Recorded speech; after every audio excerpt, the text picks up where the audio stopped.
دي ايه يابا؟ ايه؟ كويس ان انت جيت، انا كنت لسه والله هنادى عليك اهو.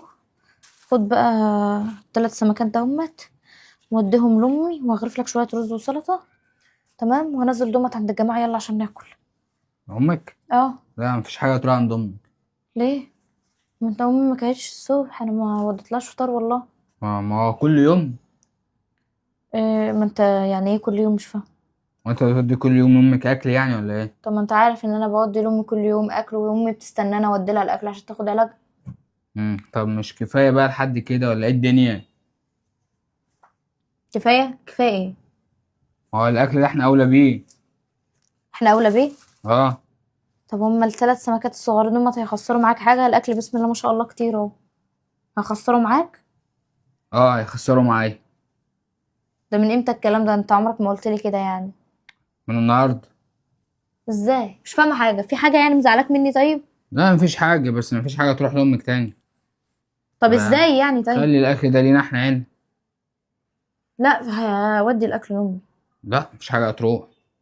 لا اله الا الله. طب في ايه؟ طب يا عبدو. كده يا ست. طب يعني انت عارف ان امي يعني بتاكل وتشرب منين؟ ما هي بتستنى الاكل اللي انا بوديه لها. مم. لما ما وديتش مش هتاكل ولا تشرب، انا هعمل ايه طيب؟ ما اختك تانية تودي لها يعني، ولا انت الملزمه يعني؟ لا، اختي ظروفها تحت الصفر. اه. جوزها ظروفه تحت الصفر ومعاه 6 عيال. يعني احنا اللي فوق الصفر يعني ولا ايه؟ يعني الحمد لله ربنا بيجبر خاطرك والله، عشان خاطر بتساعد امي.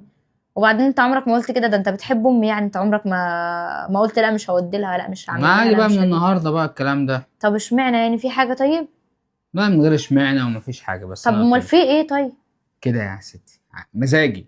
لا اله الا الله، ما فيش حاجه اسمها كده يا عبدو. مم. في ايه طيب؟ في ايه؟ اصل كل يوم انت رايحه جايه امي بتزعل. يعني ايه تود... امك بتزعل يعني؟ يعني ب... زعلان ان انت بتودي اكل لامك. طب يعني امك ما كانتش بتتكلم؟ اه، حقها تزعل. صح صح صح صح صح. صح صح صح صح. امك دي مش عايزه اشتم عليها. لا والله. اه. هو انت هتغلطي في امي قدامي كمان؟ اه. طب لمي نفسك بقى. ماشي. عشان امك هزقتني الصبح اه. ومرمطتني ومسحت بكرامه الارض، كل ده علشان ما رحتش اعمل لاختك واروق لها واغسل لها مم. السجاد. كل ده عشان رفضت، وقالت لي ايه؟ طب هتشوف انا هعمل فيك ايه النهارده. فانا بقى ايه؟ مسكتني من النقطه اللي بتوجعني، زي ما تقول مسكتني من دراعي اللي بيوجعني يعني. اه.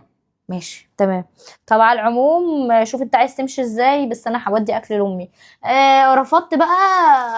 بعد اذنك انا هروح عند امي وهشتغل واصرف عليها واعيش مع امي. يعني انت شايفه كده يعني؟ بالظبط.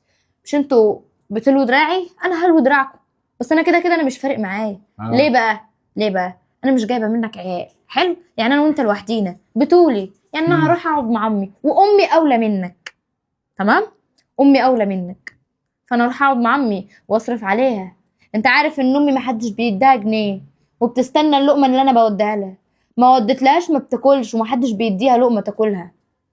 انت و... عارف امي كبيره في السن. وانا اللي ملزم ان انا اودي لها اكل من عندي يعني؟ لا انت مش ملزم. انا ما قلتش ملزم، بس دي ما عند ربنا ثوابها كبير قوي. اه.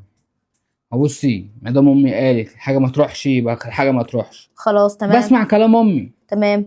امك تبقى تيجي تعمل لك اكلك كل يوم هنا. اه. تمام. وانا من النهارده هلم شنطه هدومي واروح عند امي، وهشتغل واصرف على امي. مم. وعلى فكره بيك من غيرك انا هعيش عادي جدا يعني. مع السلامه. الباب اللي يفوت.